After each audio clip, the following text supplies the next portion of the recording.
Hey guys, Rafi here from the Endgame Investor. Today I want to talk about trees and hyperinflation and what one has to do with the other, because they do.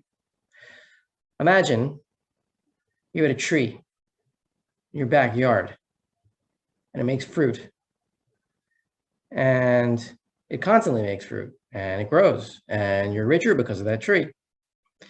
Then somebody sneaks into your backyard at night and picks some of the fruit, but you don't really notice. And then he picks some more of the fruit, but you don't really notice, because you still have more fruit than you started with, which was zero. And you pick the fruit and it grows back next year. As long as the guy who's stealing your fruit steals less than you're able to notice, you still think that you're better off. This is, in fact, the process of inflation, where the inflator is able to use the monetary medium to bid goods and services away from the people who work for them by producing things in exchange, and just take it for himself or his friends. Now, how inflation changes into hyperinflation is a change in psychology of the guy who owns the tree. Let's say he owns the tree and he's growing fruit, and he starts to notice that there's less and less fruit on his tree every night. And it's not growing, the tree is not growing back fruit fast enough, and the guy who's stealing the fruit is picking it. So how does the owner of the tree change his strategy? At first, you might think he's having a bad season, or the fruit is just growing slowly and he's picking it and he's still got more, so he's okay. He's just a little bit confused. But then when he notices that there's less and less fruit on the tree, what he will do is pick the fruit faster and faster and keep it in his house, so that whatever is happening to the tree, he gets the fruit as fast as possible. And this is the psychological equivalent of hyperinflation, when the guy who owns the productive stuff starts taking it faster and faster, even though it probably is not in his interest. Maybe the fruit isn't ripe enough yet. Maybe it hurts the tree, I guess. So he will pick that fruit as fast as he can, and maybe he'll pick it unripe, and instead of eating it sweet, he'll pickle it or eat it unripe and raw, where it still has nutritional value, it's just not as great. So this is what happens when people spend money faster and faster, knowing that the value of the monetary medium is losing itself faster than it can be replenished by the natural productive energies and processes of people working to produce things. So what does this have to do with the present day? A lot, actually. Shortages in product, shortages in energy, backups in shipping, all these kinds of things, where either Brexit is being blamed in the UK or the pandemic is being blamed. First of all, the pandemic doesn't do anything. It's the policy response to the pandemic that's doing everything. So just to make that clear, hopefully I can say that without being banned. Not saying anything about the policy response is wrong or right. I'm just saying that's what's causing the shortages. In a normal economic monetary system, higher prices are the cure for higher prices, because prices, when they rise, bring supply and demand back into balance. So how do you have persistent shortages that just don't end? The answer is, if the guy who has the tree that grows the fruit realizes that the fruit is being picked faster and faster, faster than he can pick it, he will keep picking the fruit, and there will be less and less on the tree until he has as much as he can, and then his productive capacity will fall to zero. This is what's happening with shortages. The value of the monetary medium, in order for supply and demand to stay persistently out of whack, would have to be falling faster than the rising prices can compensate. That is the only reason, that is the only way that a shortage can maintain itself indefinitely, and that is what is happening. I'd like to show this to you in graphical terms. Here's a chart. This is the gold to CRB ratio. It basically shows you how many CRB units, and CRB is a commodity index, a general commodity index, how many units of this CRB commodity index you can buy with 1 ounce of gold. Now we see here, back in 2007, 2008, we have a trend line forming. It was hit in 2014, 2015 over here. or I'm circling with this little arrow of mine. And then it was hit again in 2018, and then is hit again now. But we see, since the 2008 financial crisis, the amount of real stuff, real commodities that you can buy with 1 ounce of gold has been going higher and higher and higher. So in the face of shortages of actual commodities everywhere in the world, how does that make sense? The answer is it doesn't, because there are no shortages of commodities. There is a shortage of real good money that people do not have. They have inflated money substitutes that are getting more and more and more inflated and less able to distribute real product through their exchange. That is what is happening. Gold in real terms is getting more and more and more expensive, meaning it can buy more and more and more real stuff.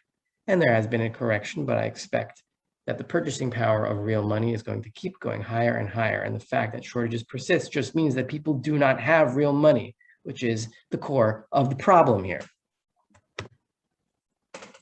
Now, when is this humongous correction, which I will show you in another chart, is the most extreme correction in gold in real terms since 1975, which means it is the most extreme correction in gold in real terms since the beginning of the fiat, quote unquote, era in 1971 or 1973, depending on how you want to count it.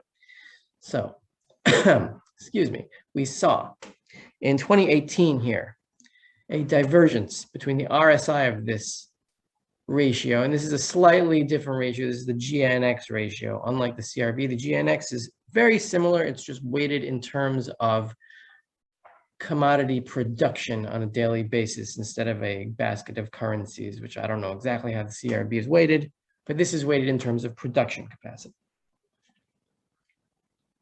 So in 2018, we saw that this ratio was falling, meaning gold was getting cheaper and cheaper in 2018, and it bottomed in 2018. Then we had a huge spike up, which means gold became more expensive in commodity terms. Gold rose faster than commodities by productive capacity. During that time of this fast gold decline, we saw the RSI was flat, which is what we saw up here. And on the third test of around 0 on the RSI, or what number is that? 30, whatever it is. You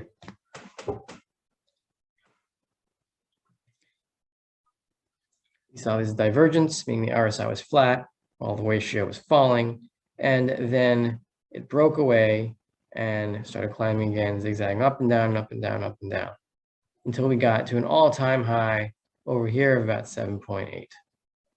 Since then, we've been falling hard. This was when, remember, when oil went to about negative $35 a barrel.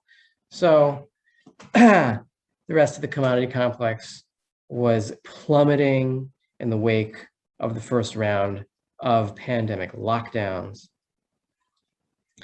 Then we see here, we kind of got to a low on the RSI in around March 2021.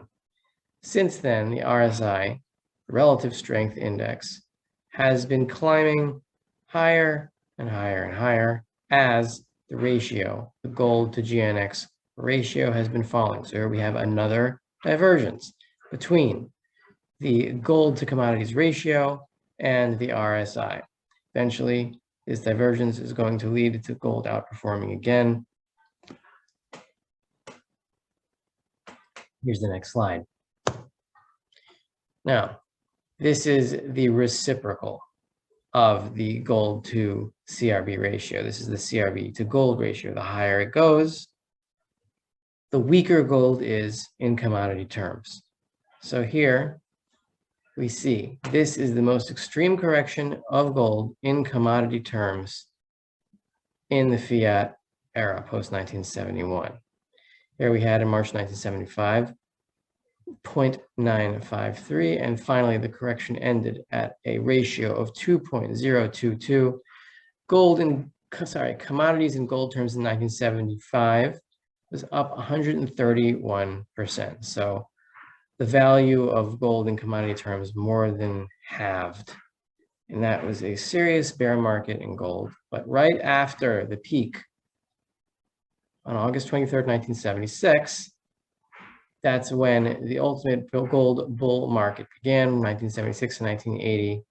Gold basically, was it about $100 to 872, almost the order of magnitude higher in 4 years. That's where we're headed very soon. This shows you the current correction.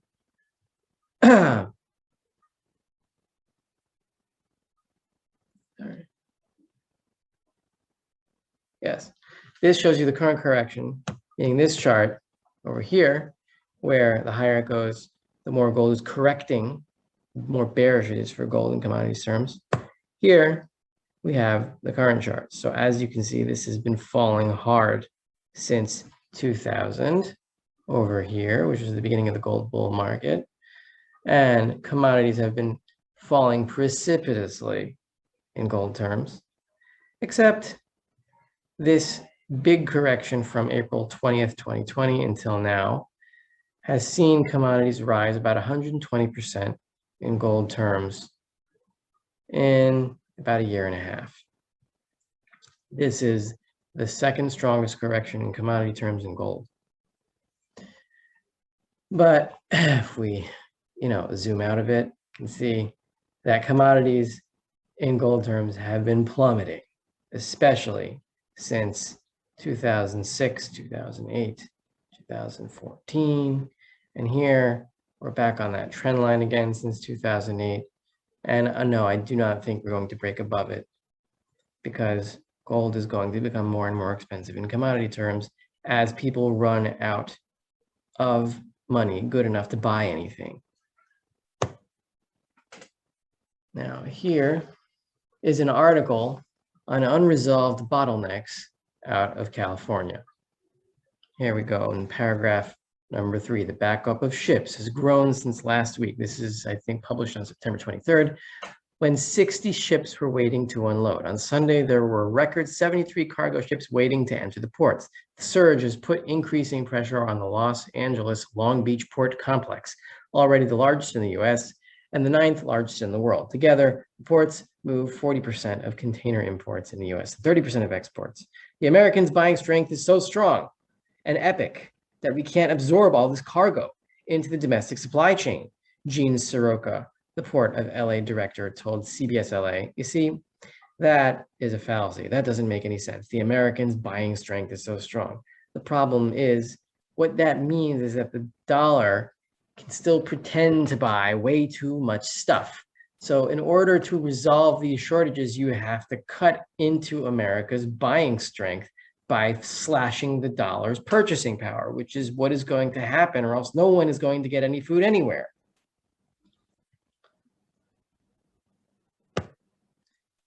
BP closes gas stations in the UK.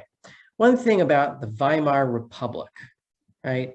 When food became more and more and more expensive, what you started to see was farmers refusing to part with their food. So supply became ever more constricted, which is exactly what is happening now. They didn't want to part with their food because they didn't want worthless money for it. So as hyperinflation gets worse and worse, instead of higher prices resolving the shortages, all they do is make them worse by disincentivizing people from delivering their product into market in exchange for worthless money. That is how shortages persist. But if you give a gold coin to someone with food, I am sure they would exchange a lot of food for it, or a silver coin more appropriately, which is more suitable to the retail level. There is a desperate shortage of real money. That is what hyperinflation is, and that is what is happening. That is what is happening as the supply of goods and services keeps constricting and making prices higher and making the shortages even worse. It's the same pattern. Here the article says, some petrol stations in the UK have been forced to close after the nationwide shortages of GV, drivers left forecourts without supplies. I think forecourts is a British word for supermarket, I think. BP said on Thursday that up to 100 of its forecourts were short. Oh, sorry, it's not a supermarket, it's a gas station. 100 of its forecourts were short of at least one grade of fuel, which several forced to close entirely because of a lack of deliveries. Esso said a handful of its petrol stations operated alongside Tesco Express stores were affected, while some of the supermarket chains' own branded sites were also suffering outages. See, what is the solution to a shortage of drivers? The solution is pay them more money. But you can't do that if the value of the money is falling faster than you can have pay raises. It doesn't work, and the monetary system is dying. Excuse me. You see here, talking about petrol shortages or gas shortages in the UK. How much gas, or how much oil rather, can 1 ounce of gold buy you? See, in 2008, was very, very small. This number is around 2. So 1 ounce of gold can buy you around 2 barrels of oil. Now we are up to about 24 barrels of oil. 1 ounce of gold can buy you about 12 times the amount of oil that it could back in 2008. So how the hell are there oil or gas shortages now? The answer is because nobody has any real money anymore. And back when the paper currencies were less inflated, it was a much better representation of real money when gold was cheaper in these paper money terms. But now gold is about $17, $15 or whatever it is in pounds. Excuse me, I'm losing my voice. But the fact that there are shortages means that gold is still way underpriced in these paper money terms. And it's going to have to go a lot higher. And when it does, you're going to start seeing people with gold disgorge their supplies and buy lots and lots of real assets with that real money, which will get gold back into circulation and can restart the monetary system that way. That is what's going to happen. This is more evidence of hyperinflation that is creeping higher and higher. The more it creeps, the worse shortages will become until you have starvation and then the final disgorgement of real gold and silver money supplies to rescue what is left of the economic system and the final transfer of wealth from people with financial assets to people with real assets. This is Rafi from the Endgame Investor, warning everyone that they better get their hands on real money quickly, especially now when gold stocks and the gold price is at a discount. It's not going to last unless you think that the economic system and the monetary system are going to magically repair themselves. No, they didn't in 1974 to 1976, which was the last intense gold correction in real terms. This gold correction is real, but it will not be forever, and it will reverse. And when it reverses, it will probably reverse for good. This is Rafi of the Endgame Investor, wishing everyone a good weekend and happy and healthy September 24th. Signing off.